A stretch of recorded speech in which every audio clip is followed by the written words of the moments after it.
नमस्कार। मैं Pranjal Mishra, assistant professor, government law college Bundi. साक्ष्य विधि की इस क्लास में आपको साक्ष्य विधि का इतिहास एवं भारतीय साक्ष्य अधिनियम का जो अधिनियमन हुआ है उसके बारे में बताने जा रहा हूँ। इससे पहले हमने भारतीय साक्ष्य विधि का उद्देश्य, भारतीय साक्ष्य विधि का देशी नियम होना आदि के बारे में चर्चा की। तो सबसे पहले भारतीय साक्ष्य विधि का जो भाग है वो है हिंदू काल।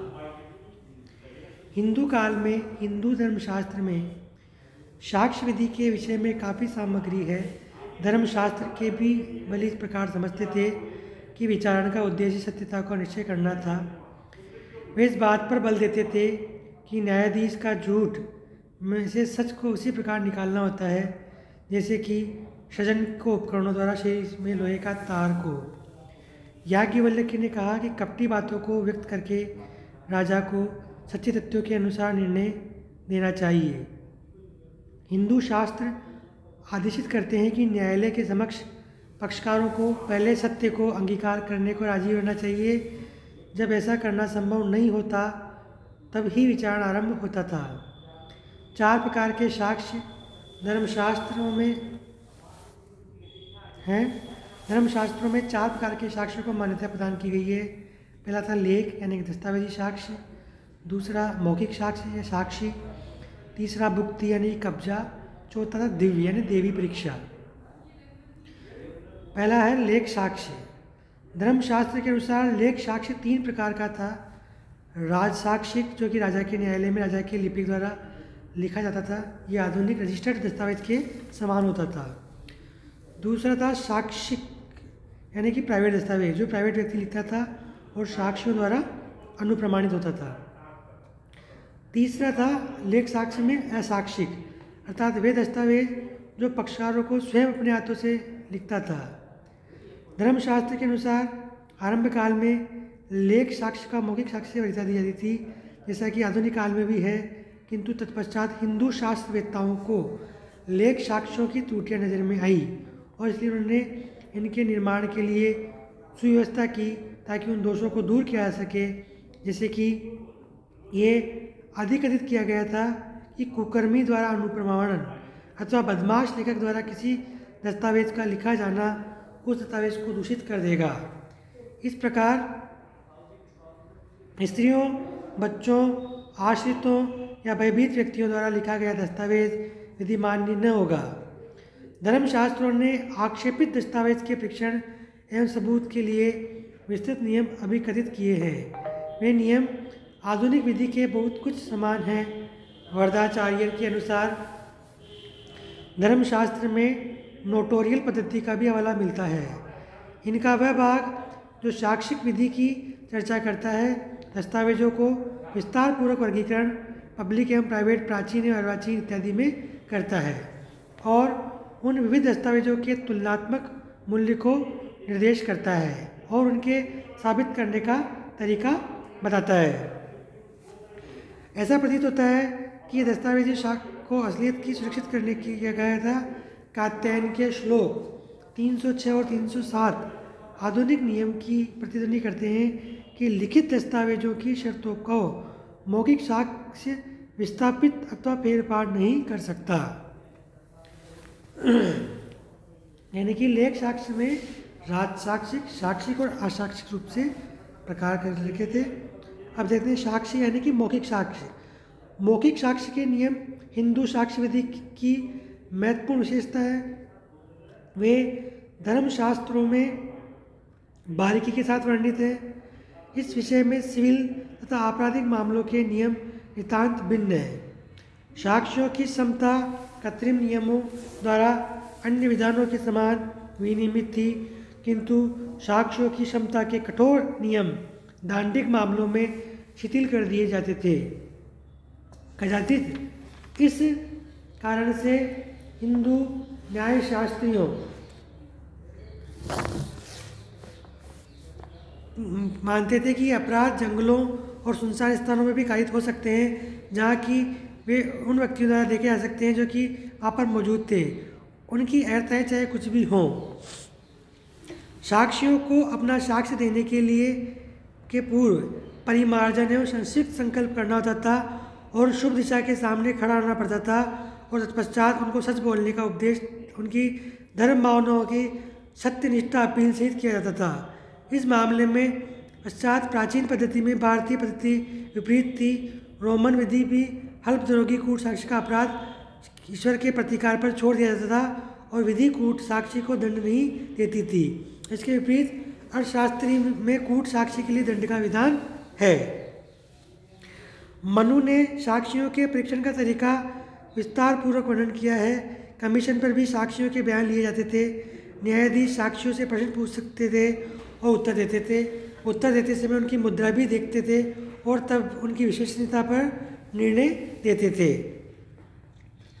विष्णु स्मृति में भी कहा गया है कि झूठा साक्षी बदले हुए चेहरे, मुखाकृति का रंग बदलने और विषय में व्यक्ति बातचीत से पहचाना जा सकता है। इस प्रकार याज्ञवल्क्य ने कहा कि वह साक्षी जो एक जगह से दूसरी जगह हटता है, अपने होठों को चाटता है, इसकी मुखाकृति रंग बदलती है और माथे पर पसीना आता है और जो सूखी जबान और उसकी कांपती हुई आवाज़ में आर्थिक और अनबन बोलता है, जो अन्य की आवाज़ और दृश्य की परवाह नहीं करता है, जो आवाज़ में अधिक और अनबन बोलता है, जो अपने होठ चबाता है, जो मानसिक, मौखिक और शारीरिक कार्यों में बीमारी में गिर जाता है, वह बनावटी व्यक्ति माना जाता है। भुक्ति यानी कब्जा। भुक्ति विषयक विधि भली प्रकार मान्य थी।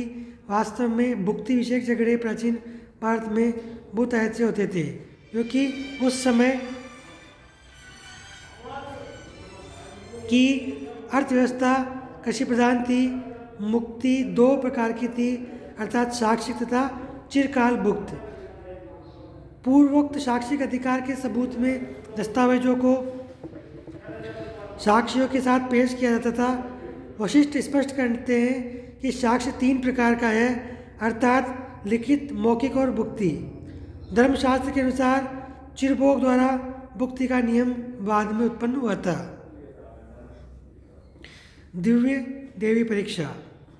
ऐसा प्रतीत होता है कि हिंदू पद्धति ने विधिक इतिहास के मध्य चरण में ही देवी परीक्षा अपनाई थी। कीथ ने कहा कि देवी परीक्षा वैदिक युग में नहीं प्रचलित थी। अर्थशास्त्र के अंतर्गत इसका वर्णन नहीं है। सर्वप्रथम इसका वर्णन मनु स्मृति में मिलता है। मिताक्षरा ने कहा कि अन्य प्रकार के साक्ष्य केवल सकारात्मक बात को साबित कर सकता था, जबकि देवी परीक्षा नकारात्मक बात का भी निश्चय कर सकती थी, जैसे कि अभियुक्त की निर्दोषिता। देवी परीक्षा द्वारा अभियुक्त का संशय के परे निर्दोषिता का स्थापित करना माननीय था। कदाचित यही कारण था कि धर्मशास्त्र के कुछ लेखकों ने इस प्रकार अधिक रुचि ली थी। चीन यात्री हॉन योंग ने इस विषय विस्तार प्रकार डाला कि इस प्रकार 4 प्रकार की देवी परीक्षा का वर्णन किया जाता है, अर्थात जल, अग्नि, विष और तुला। निबंधन ग्रंथों में ऐसा लेख मिलता है कि इसके आधार पर यह कहा जा सकता है कि मध्यकाल में देवी परीक्षा का अधिकार आचार था। डॉक्टर सेन गुप्ता ने इस विषय में कहा कि जैसा ही लेख की तथा मौखिक साक्ष्य की महत्ता जोड़ पकड़ने लगती है, उसकी परख में क्रियात्मक नियम विकसित होने लगते हैं, वैसे ही देवी परीक्षा का प्रभाव कम होने लगता है और ऐच्छिक साक्ष्य के नियम के स्थान पर यह अधिक असाधारण होने लगा। इसके अतिरिक्त ये और अधिक क्रियात्मक एवं दयावान हो गया था। दूसरे शब्दों में देवी परीक्षा की असाधारण गंभीर प्रकृति के उन मामलों में सीमित हो गई थी जिनमें कि अन्य साधारण प्रकार के साक्ष्य उपलब्ध न था और अग्नि, विष या डूबने की देवी परीक्षा के स्थान पर कोष की परीक्षा ने स्थान ले लिया था। सारांश में ये कहा जा सकता है कि हिंदू साक्ष्य विधि काफ़ी पर्याप्त मात्रा में पूर्णता प्राप्त कर चुकी थी और उसमें बहुत सी आधुनिक धारणाएं भी निकायित थी। प्राचीन हिंदू स्मृतिकारों ने आधुनिक न्यायालयों की निश्चय साक्ष्य होना आवश्यक है। सबूत के बाहर की विधि आधुनिक विचारों से बहुत कुछ मिलती जुलती थी, किंतु ये अर्थ नहीं है कि हिंदू साक्ष्य विधि में कोई त्रुटियां नहीं थी। उदाहरणतः 4 वर्गों में एक सत्यता की घोषणा के फलस्वरूप मृत्युदंड हो जाता हो, वहाँ ऐसी परिस्थितियों में झूठ बोला जा सकता है। साक्षी जो ऐसी परिस्थितियों में झूठ बोलते थे वह किन्हीं प्रायश्चितों को करके उस दोषिता से मुक्त होते थे, किंतु ऐसी प्रतीत होता है ऐसा झूठ बोलना मानव जीवन को साधारण अश्लीलता जो प्राचीन काल में हिंदू समाज द्वारा की गई थी उस पर आधारित था। मुस्लिम काल के नियम भी अधिक विकसित थे, जैसा कि आधुनिक अन्वेषण में विदित है। साक्ष्य 2 प्रकार मुस्लिम विद्वानों ने साक्ष्य 2 प्रकार के मौखिक एवं दस्तावेजी साक्ष्यों में विभाजित किए थे। मौखिक साक्ष्य पुनः प्रत्यक्ष एवं अनुश्रुति में विभक्त किया गया था। ऐसा प्रतीत होता है कि मौखिक साक्ष्य को दस्तावेजी साक्ष्य में वैधता दी जाती थी।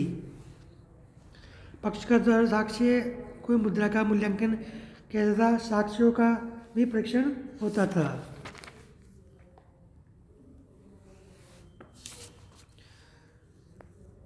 धन्यवाद।